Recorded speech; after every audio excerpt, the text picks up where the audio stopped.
સ્વામી વિવેકાનંદ જયંતિનું ઉજવણી કરવામાં આવે છે.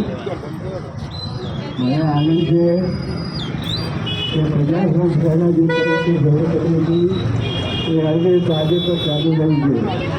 વિવેકાનંદ કેન્દ્ર દ્વારા આ જિલ્લામાં અનેક કાર્યક્રમો યુવાનો માટે યોજવામાં આવે છે.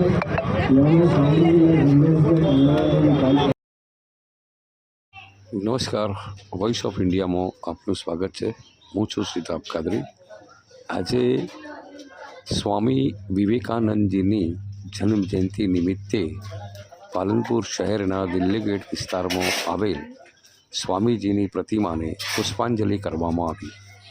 સ્વામી વિવેકાનંદ કેન્દ્રના પ્રમુખ ગણપત કાકા જોશી સહિત નગરપાલિકાના પ્રમુખ, નગરસેવકો, ભારતીય જનતા પાર્ટીના કાર્યકરો મોટી સંખ્યામાં ઉપસ્થિત રહી આજના પર્વની ઉજવણી કરવામાં આવી હતી. Voice of India news, Palanpur.